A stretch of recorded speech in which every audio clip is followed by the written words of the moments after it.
I don't see any reason why not to get started. Welcome everybody to the February 2012 Coding Certification Q&A webinar. And we've got Lorene and Alicia and possibly Abby and Ruth and Sylvia over in the chat side of things. But welcome everybody and thank you for joining us here tonight and investing in your education and going forward. Cardiovascular, and I put in parentheses VIR because it is related to vascular interventional radiology. It's one of the top 3 highest paid in the specialties, guys. Oh, I didn't know that. I knew it was up there. What's number 1 and number 2?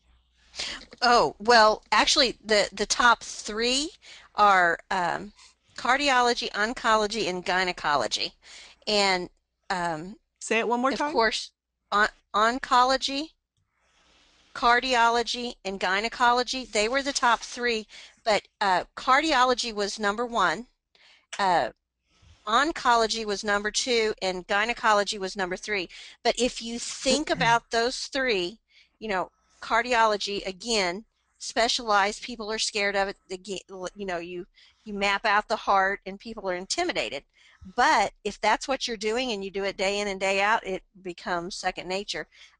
Gynecology, because it is so many codes, uh, uh, not just delivery, but the whole 9 months that, and things that happen. There's so many. You code for the mother and you code for the baby, and lots of codes to know. One of the questions that we get from new students is knowing when you can and cannot code a diagnosis. I think a lot of students, as soon as they learn how to look up codes, they are ready to code everything that they see. And every new student does it. I remember I did it. I wanted to call myself a super coder because I wanted to code everything. It's fun to code, but you can't do that. You need to code only definitive diagnoses, and they can be hard to identify. One of the things that you have to stay away from is equivocal language. When we say equivocal language, that means it's kind of on the fence. It's not a definite. It could go one way or the other. You have to stay away from that type of verbiage. Impending or threatened conditions, you'll see that, but that can be tricky. You cannot code something if it has not happened yet in most cases. Chronic versus acute diagnosis coding. This actually someone posted on Facebook. They wanted to clarify what if the patient was diagnosed by 491.0, which is chronic bronchitis, and 466.0, which is acute bronchitis. Which one will be primary?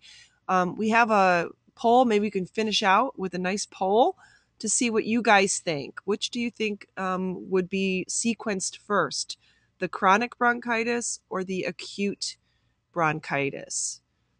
Speaking of bronchitis, I probably have it. That's the wrong one, Boyd.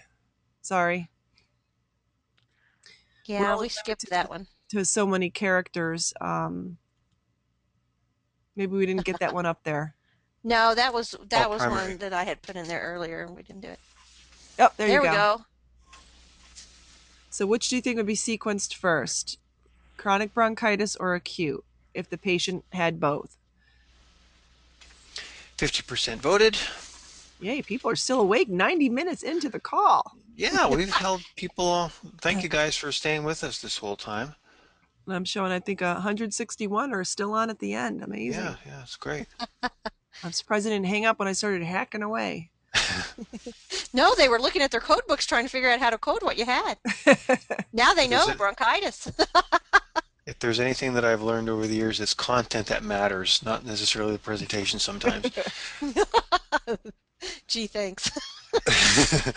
5, 4, 3, 2, 1, closing the polls and sharing the poll.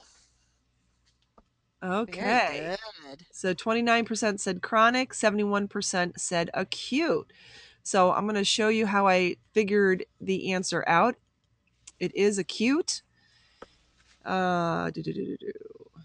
So looking at the codes here, we've got the 466.0 is the acute bronchitis and 491.0 is the chronic. Go to your guidelines for ICD. I should have given Alicia this question.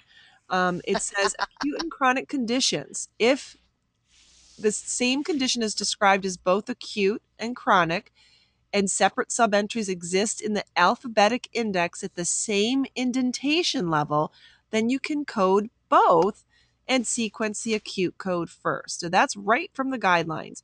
So we need to look at the index and see if the acute subentry and the chronic subentry are at the same level. So I took this from Supercoder, and here's bronchitis, and then indented is acute, and then down here is chronic. They are indeed at the same level, so the guidelines tell us that we should do the acute first. And I also included from the coding clinic, which is basically the go-to official resource for ICD, they further clarified that when a particular condition is described as both, whenever separate subentries are listed and they're at you sequence the acute condition first. So that was pretty much how I did that research. So if you have a good tool like Supercoder, it makes it real quick. All right, so go ahead. As a general rule, it usually is acute goes first. I mean, if you have to guess, I would go with acute first. And I always remember it as if you're acute, you always get to go to the first of the line. This is where I just like to give you a quick outline. Our product lineup is growing every month, but this is basically the flow of when we think of people coming to the site who might be brand new to the field. You want to start off with medical terminology and anatomy. So we have that course. We call it the MTA. And that's using a really nice textbook that is the only one geared toward coders. And it gives you like a preview of ICD-10 coding. Then we've got our 80-hour physician-based coding course. That's our PBC course. We've got the Review Blitz video package, which is for those who've already taken a course or they've had lots of experience and they're just getting ready to take the exam. This reviews all the key concepts and gives you some tips on how to mark up your book and stuff like that. If you become a physician-based coding student, that is included in it.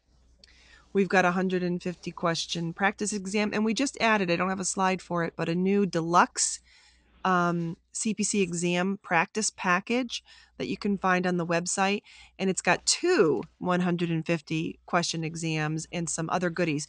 It's from a third party that I vetted and good quality stuff. So it's just more practice because I was always on the lookout for more practice exams for our students.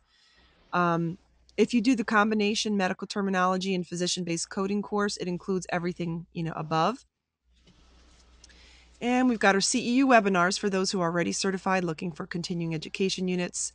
And we've got the new ICD 10 mini course that's going along. If you want to see any of these, just go to codingcertification.org/products.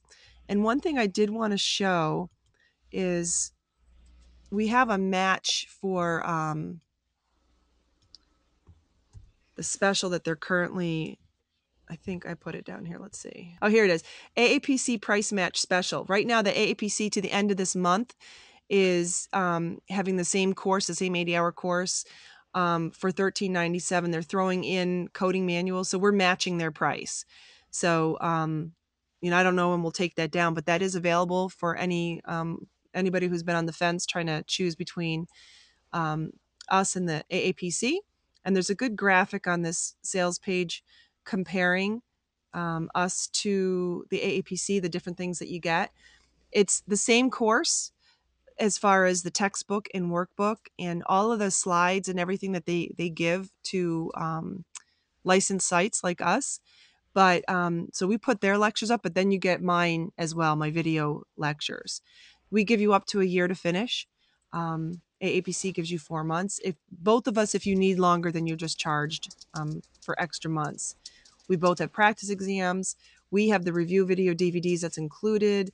We've got CEU classes that we include. You get a personal coach like Alicia who helps you from beginning to end to get through the course, the webinars, and a good price. And we have payment plan. Get more CPC exam tips, coding certification training, and CEU credits. go to www.codingcertification.org.